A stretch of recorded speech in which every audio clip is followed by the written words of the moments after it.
Hello बच्चों, स्वागत है आप सभी का एक बार फिर से आपकी अर्थशास्त्र की ऑनलाइन कक्षाओं में। बच्चों, आज की इस वीडियो में हम 12वीं कक्षा 12वीं का 11वां पाठ न्यून मांग व अधिमांग की समस्या, इसके बारे में पढ़ेंगे। तो हम अगला चैप्टर शुरू कर रहे हैं, न्यून मांग व अधिमांग, इसकी समस्या। तो न्यून मांग क्या होती है, अधिमांग क्या होती है, क्या इसकी समस्या होती है, वो सब हम इस चैप्टर में पढ़ेंगे। सबसे पहले हम पढ़ते हैं न्यून मांग के बारे में। न्यून मांग क्या होती है? न्यून यानी कि कम। न्यून का मतलब अधिक होता है, न्यून कम।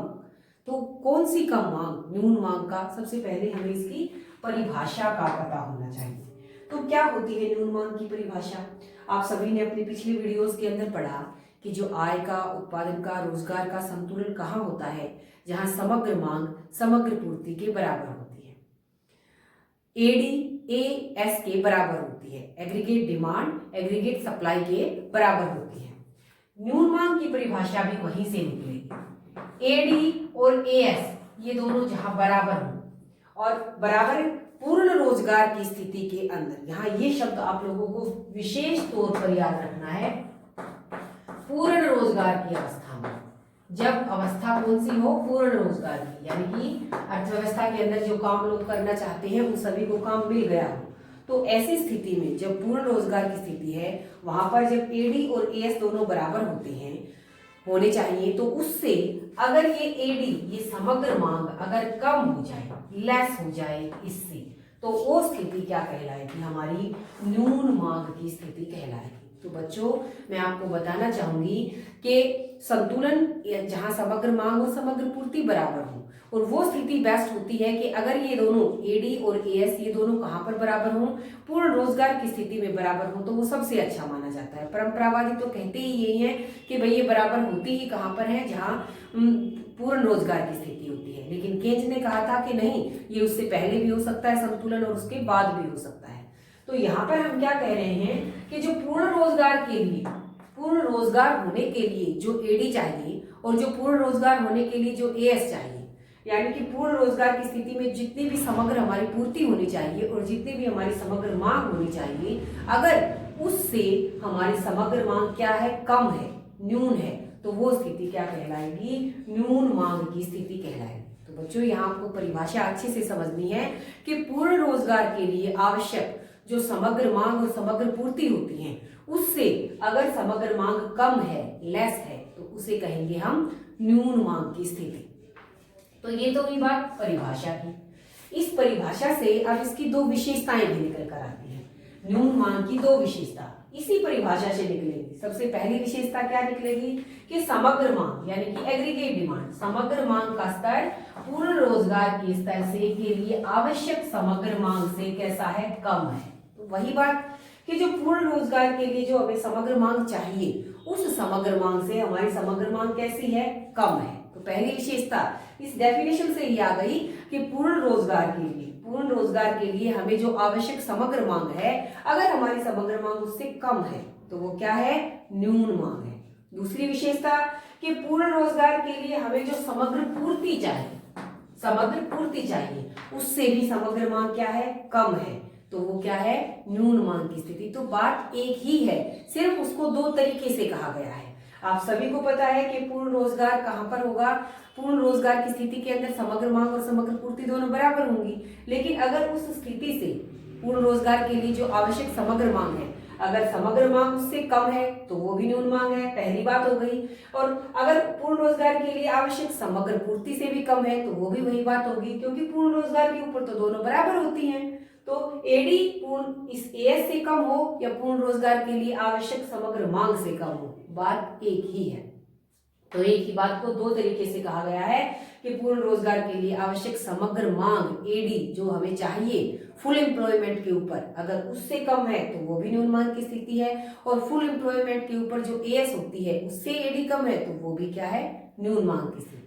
तो इस चीज को हम और अधिक अच्छे से समझने के लिए हम चित्र बनाएंगे। चित्र के माध्यम से हम इसको अच्छे से समझ सकते हैं कि जो न्यून मांग की स्थिति है वो एक तरह से क्या होती है? अल्प रोजगार की ही स्थिति होती है, क्योंकि पूर्ण रोजगार से पहले ही तो ऐसा होगा। पूर्ण रोजगार के ऊपर तो एडी और एस दोनों बराबर होते हैं।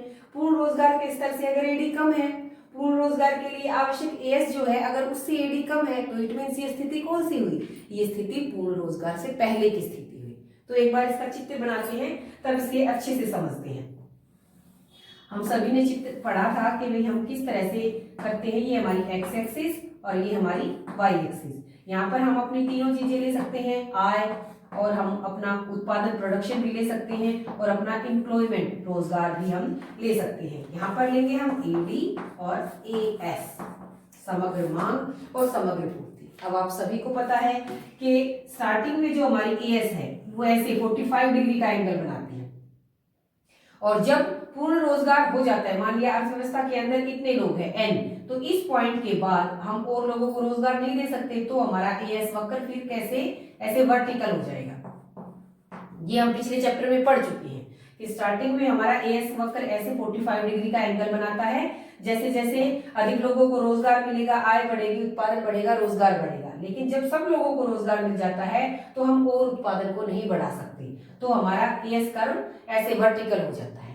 अब पूर्ण रोजगार का स्तर कहां पर होगा, अब हम सभी ने पढ़ लिया था। पूर्ण रोजगार का स्तर अगर इस बिंदु के ऊपर एडी काटे, जहां पर ये एकदम से स्ट्रेट हो गया, तो वो क्या है, पूर्ण रोजगार का स्तर। तो मैं यहाँ पर एडी बनाती हूँ, ये एडी, एडी हम सभी ने ये पढ़ लिया था कि जो एडी होती है वो आय के संदर्भ में, जो एडी होती है वो इस तरह की धनात्मक होती है। तो ये मैंने पूर्ण रोजगार के संदर्भ में एडी बनाया। तो ये जो है, इस पॉइंट को हम कोई भी नाम दे सकते हैं कि मान लिया मैं इसको एफ पॉइंट दे देती हूँ, क्योंकि ये फुल एम्प्लॉयमेंट के लिए है। जब एडी, तो इस बिंदु के ऊपर जो एडी है और जो एएस है वो दोनों बराबर है, और ये पूर्ण रोजगार का बिंदु है।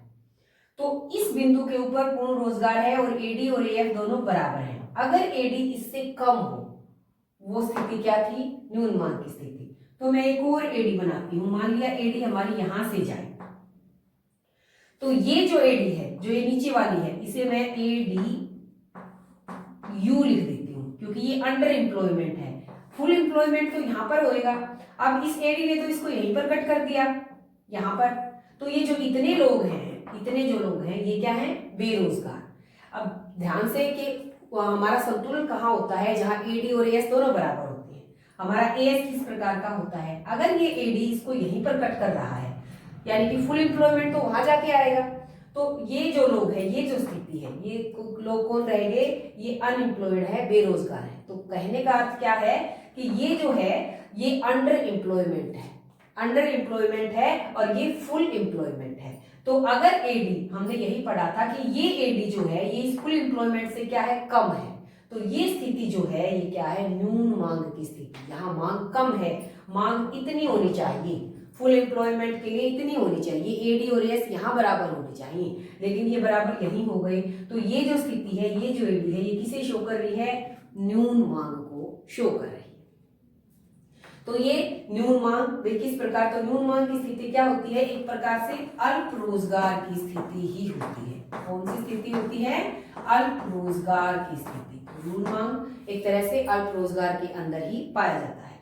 इसके बाद जो ये न्यून मांग है, इस न्यून मांग के क्या क्या परिणाम क्या हो, इसके बाद आता है आपके चैप्टर के अंदर कि अगर अर्थव्यवस्था में ये न्यून मांग है तो इसके क्या क्या परिणाम होंगे। तो बच्चों इसका सबसे पहला परिणाम क्या होगा कि जब एडी जो है वो कम होगी एएस से, तो इसका सीधा प्रयोग क्या होगा कि ये इतने जो लोग हैं ये बेरोजगार हैं, अनएम्प्लॉयड है, यानी कि इन साधनों का हम पूरा प्रयोग नहीं कर पा रहे हैं। तो इसका एक परिणाम तो क्या हो गया कि अगर एडी कम है, न्यून है, तो जो अर्थव्यवस्था में जो हमारे साधन है, जो रोजगार है, वो कम लोगों को मिला हुआ है, तो साधनों का पूर्ण उपयोग क्या है, नहीं हो पा रहा, पूर्ण उपयोग नहीं हो पा रहा, और पूरा उत्पादन भी जो क्या होगा, लोगों की फिर आय भी क्या होगी, कम होगी।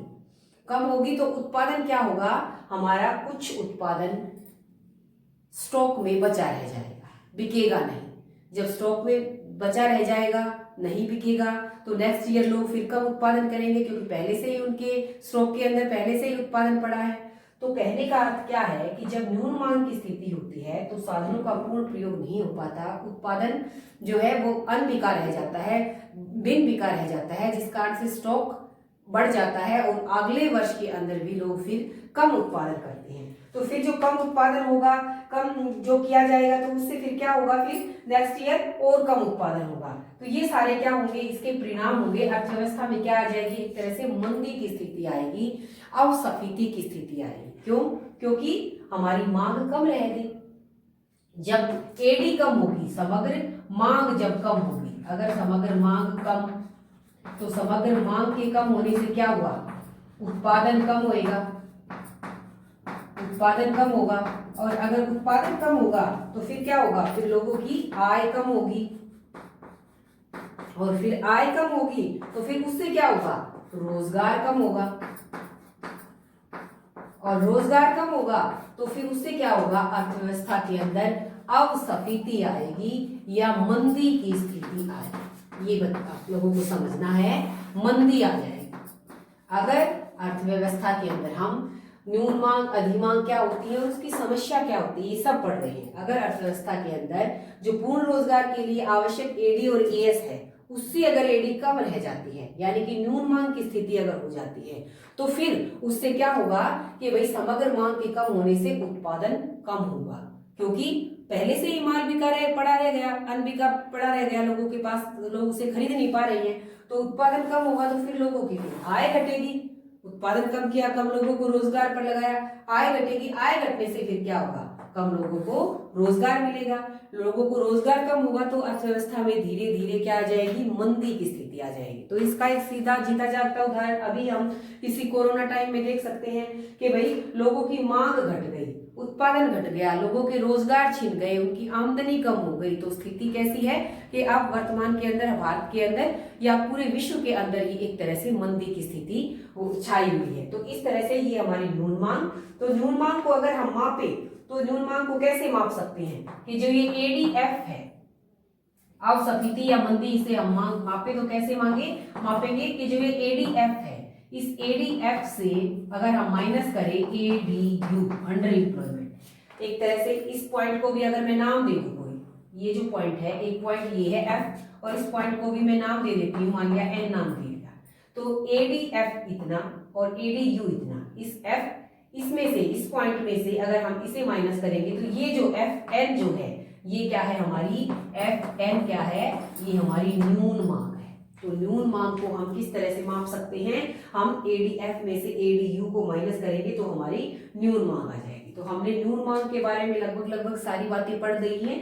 न्यून मांग होती क्या है, न्यून मांग की दो विशेषताएं चित्र के माध्यम से, कि भाई पूर्ण रोजगार के लिए जो आवश्यक एडी चाहिए और एडीएस चाहिए, अगर उससे कम है तो वो स्थिति क्या है, न्यून मांग की स्थिति। फिर उसके क्या कारण रहेंगे, क्या परिणाम रहेंगे। वैसे ये चैप्टर हमारा बहुत बड़ा नहीं था, लेकिन फिर भी क्योंकि 2 वीडियोस के अंदर आप इसे अच्छे से समझ पाएंगे, तो इसलिए मैंने न्यून मांग के लिए ये हमारी ये वाली वीडियो, और अधिमांग और अधिमांग की समस्या के लिए के बारे में हम अपनी नेक्स्ट वीडियो के अंदर पढ़ेंगे।